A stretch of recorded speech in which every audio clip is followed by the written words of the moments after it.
footprints that show that a giant walks here, moving on 2 feet as a man moves. Footprints that should be permitted to establish the existence of a creature, if, after all, fingerprints can be used to hang one.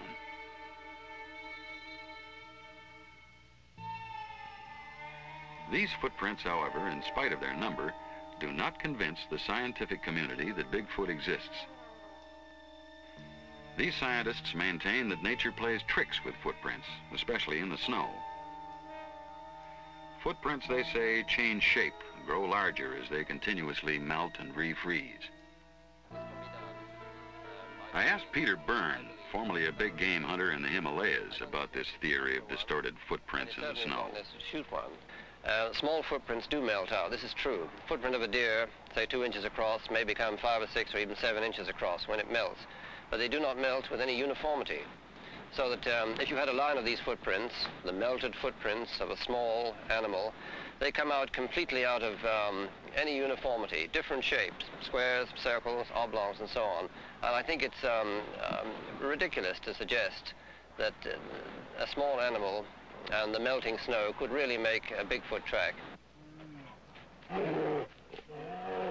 Some believe that the giant footprints are made by bears, who, as they move, place their hind feet into the tracks of their front feet.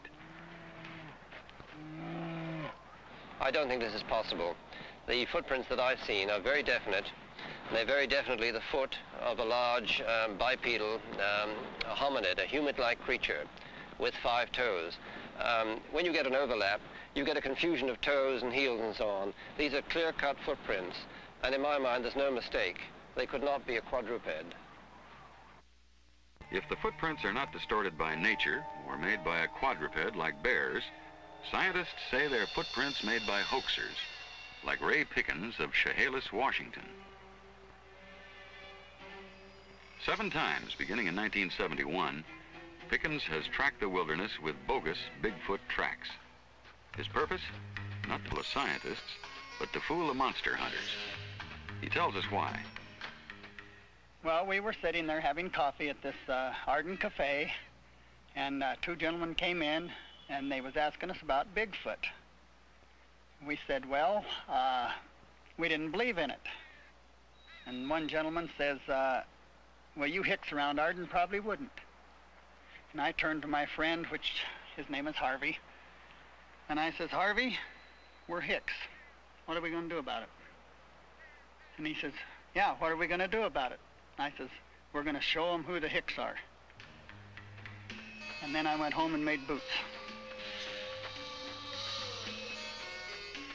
Hoaxers have fooled the experts occasionally, but anthropologist Grover Krantz of Washington State University insists that fakers could not have made all the giant footprints.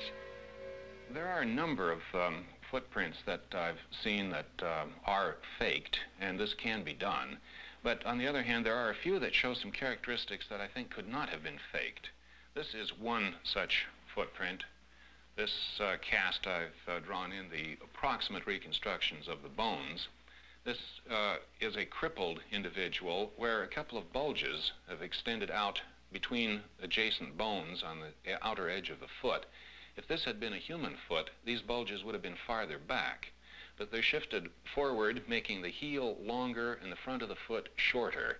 This is exactly what is required for a foot that's going to carry perhaps an 800-pound body. Now, I don't think any faker could have thought of it and figured this out and adjusted his footprint accordingly. A fake footprint is just simply an expanded, enlarged footprint or enlarged copy of a human foot.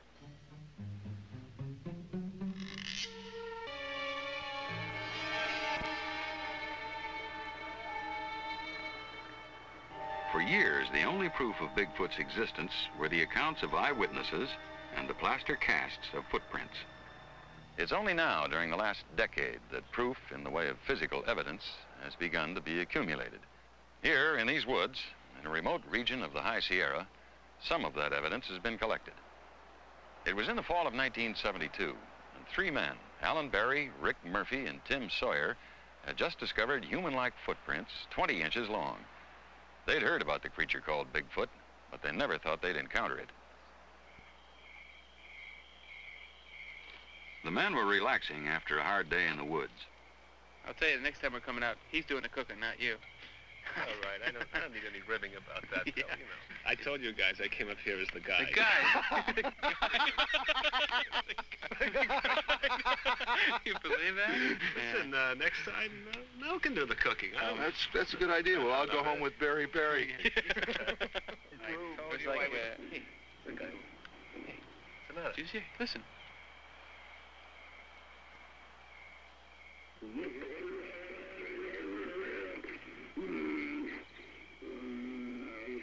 Sounds like my mother-in-law. Hey, don't joke around. Listen.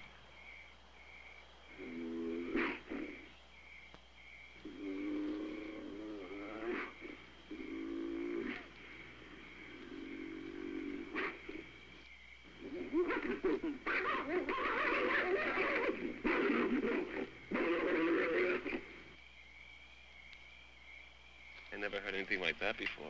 Me neither. I'm gonna get that on the tape recorder. Fortunately, on this trip to the Sierras, Alan Barry had his tape recorder along to record the sounds of various birds and animals. Calmly, he Bill, reached for hurry up. this and not for his rifle. Where's it coming? I don't know.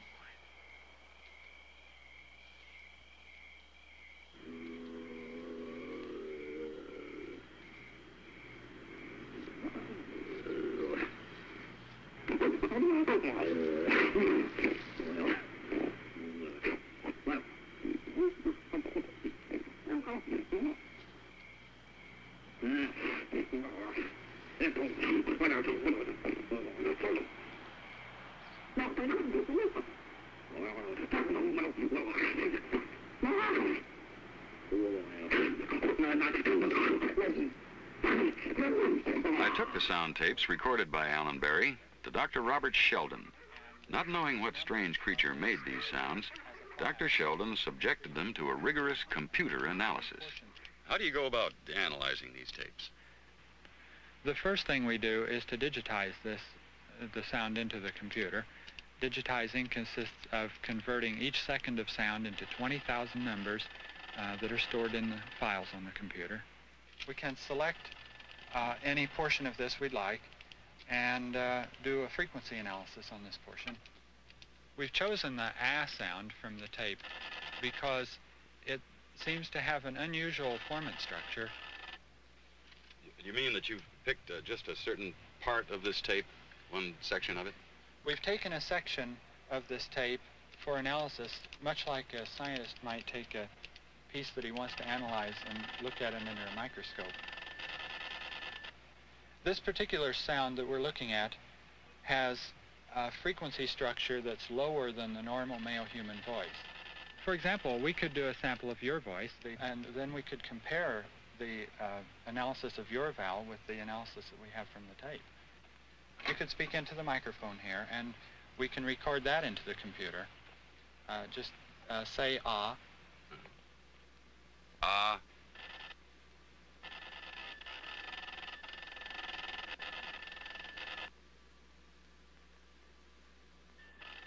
The comparison of the two printouts showed that the creature's vowel sound peaked early, higher than mine.